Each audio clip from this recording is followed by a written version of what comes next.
America के राष्ट्रपति पद के चुनाव में डोनाल्ड ट्रंप ने कमला हैरिस को हराकर फिर से सत्ता हासिल की है। ट्रंप की इस जीत में 7 स्विंग स्टेट का भी बड़ा हाथ नहीं है, बल्कि मुसलमानों ने भी साइलेंट वोटर्स बनकर ट्रंप की जीत में अहम योगदान दिया। दरअसल अब तक के चुनाव में मुस्लिम बहुल राज्यों पर डेमोक्रेटिक पार्टी का भी दबदबा कायम था, जिसको ट्रंप ने अपनी सोची समझी चुनावी रणनीति के तहत काट निकाली। बताया गया कि चुनाव में मुसलमानों का काफी ज्यादा वोट ट्रंप को मिला। इन वोटों की मदद से ट्रंप ने मुस्लिम बहुल राज्यों में भी कमला हैरिस को बड़े अंतर से मात दी।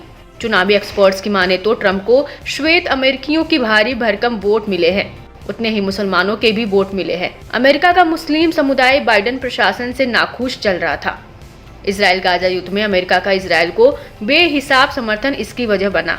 वहीं ट्रंप ने शुरू से ही अमेरिका के लोगों को ये संदेश दिया कि वह राष्ट्रपति बनते ही वह इस युद्ध को बंद करवा देंगे।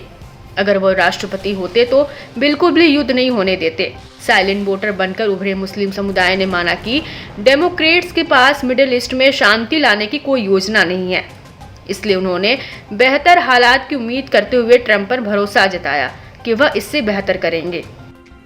बताया जाता है कि कमला हैरिस का इराक युद्ध के कट्टर समर्थक लीज चेनी के साथ प्रचार करने का फैसला भी मुसलमानों को रास नहीं आया। वोटर्स की नाराजगी को बेहतर तरीके से भांपते हुए ट्रंप ने मौके का फायदा उठाया। मिशिगन राज्य में दोनों ही नेताओं ने मुस्लिम समुदायों को अपनी तरफ करने की पूरी कोशिश की। मिशिगन में हुई एक रैली में मुस्लिम नेताओं के एक समूह ने ट्रंप का समर्थन किया था। कहा था कि ट्रंप की जीत से मिडिल ईस्ट में शांति आएगी। यही वजह है कि ट्रंप को मिशिगन से जीत मिली। दरअसल मिशिगन में अरब और मुस्लिम वोट निर्णायक भूमिका निभाते हैं। खास बात है कि इसी समुदाय के चलते अब तक डेमोक्रेटिक उम्मीदवार बाजी मारते आए थे। बता दें कि वोटिंग से पहले ट्रंप डियरबॉर्न के एक हलाल कैफे में पहुंचे थे। यह इलाके को अमेरिका की अरब राजधानी भी कहा जाता है। बची कुची कसर ट्रंप ने वोटिंग से एक दिन पहले कर दी।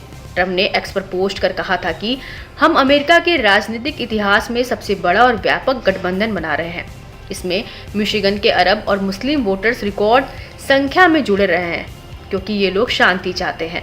बता दें कि मुस्लिम प्रेम ने ट्रंप को अमेरिका के राष्ट्रपति पद की कुर्सी पर तो बैठा दिया, मगर पुराने टर्म पर नजर दौड़ाएं तो ट्रंप मुस्लिम देशों के लिए हमेशा बुरी खबर लाए हैं।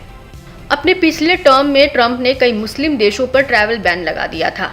ट्रंप की सरकार जाने के बाद जब जो बाइडेन सत्ता में आए तो उन्होंने यह बैन हटाया। ट्रंप इस बार भी अपनी रैलियों में ट्रैवल बैन लगाने की लगातार बातें कर रहे थे। इसके बाद में मिशिगन जैसे मुस्लिम बहुल राज्यों में ट्रंप को मिला सपोर्ट डेमोक्रेटिक पार्टी के लिए जरूर चौंकाने भरा रहा।